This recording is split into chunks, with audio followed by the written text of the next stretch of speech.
उत्तराखंड के एक छोटे से गांव दोलगढ़ में अंश और सीमा बचपन से साथ पले बड़े थे। पहाड़ों की ठंडी हवाओं में, नदियों के मीठे पानी में और घने देवदार के जंगलों की छांव में दोनों की दोस्ती दिन ब दिन गहरी होती चली गई थी। अंश का सपना था बड़ा होकर शहर जाकर पढ़ाई करना और इंजीनियर बनना, जबकि सीमा का सपना था अपने गांव के बच्चों को पढ़ाना। दोनों के सपनों में एक दूसरे का सम्मान था। वे जानते थे कि वक्त के साथ जिम्मेदारियां बढ़ेंगी, लेकिन उन्हें यकीन था कि उनका रिश्ता कभी नहीं बदलेगा। स्कूल खत्म होते ही अंश को दिल्ली की एक बड़ी यूनिवर्सिटी में स्कॉलरशिप मिल गई। गांव से इतनी दूर जाना आसान नहीं था, लेकिन अंश के माता पिता ने कर्ज लेकर उसे भेजा। सीमा ने उसे जाते समय कहा था, अंश, तुम्हारी उड़ान मेरी भी उड़ान है। जाओ और गांव का नाम रोशन करो। मैं यहीं रहूंगी, इंतजार करती रहूंगी। अंश ने वादा किया था कि वह पढ़ाई खत्म होते ही वापस लौटेगा। दिल्ली की जिंदगी तेज थी। सुबह शाम बसों की भीड़, क्लासेस का प्रेशर और फिर पार्ट टाइम जॉब। अंश धीरे धीरे उस शहर का हिस्सा बनता जा रहा था। सीमित साधनों के कारण वह कम ही फोन कर पाता था। सीमा इंतजार करती थी, पहाड़ों के बीच बैठकर उसके खतों का।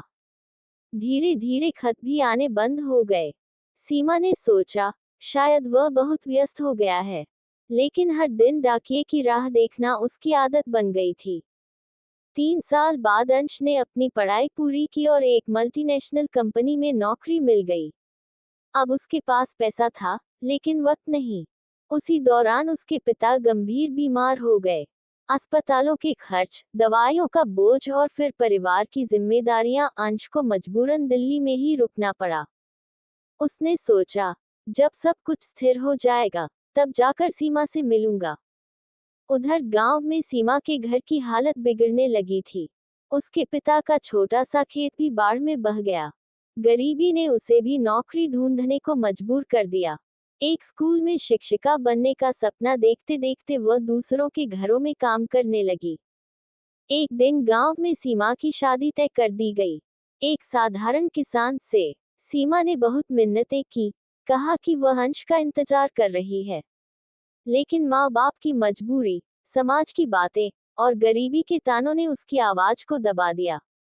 शादी से एक दिन पहले उसने अंश को फोन किया कई बार, बार पर अंश मीटिंग्स में व्यस्त था। जब उसने फोन उठाया, सीमा की शादी हो चुकी थी। उसकी आवाज में टूटे सपनों की चुभन थी। अंश, मैंने इंतजार किया, लेकिन हालात हार गए। तुम अपना ख्याल रखना। फोन कट गया, हमेशा के लिए। अंश गांव आया, मगर बहुत देर हो चुकी थी। सीमा अब किसी और की जीवन संगिनी बन गई थी। उसने देखा, सीमा की आंखों में वही अपनापन था, पर अब उसके साथ मजबूरी की चुप्पी थी। अंश रात भर अपने आप से लड़ता रहा। वह जानता था, उसने सीमा से कोई वादा नहीं तोड़ा था जानबूझकर, लेकिन हालात के आगे वह भी हार गया था। समय के साथ अंश ने गांव के बच्चों के लिए एक स्कूल खोलने का फैसला किया। सीमा वहां शिक्षिका बन गई। अब दोनों के बीच कोई रिश्ता नहीं था, सिर्फ एक साझा सपना था, गांव के बच्चों को बेहतर भविष्य देना। वे मिलते, काम करते और फिर अपने अपने रास्ते चले जाते। रिश्ते को नाम न सही, पर सम्मान देना उन्होंने सीख लिया था। कभी कभी जिंदगी हमें अपने सबसे प्यारे रिश्तों से भी दूर कर देती है, मगर सच्चे रिश्ते वक्त और दूरी से नहीं, सम्मान और भावनाओं से जुड़े रहते हैं। मजबूरी में अगर बिछड़ना भी पड़े, तो वफादारी और आदर को कभी न खोने दें।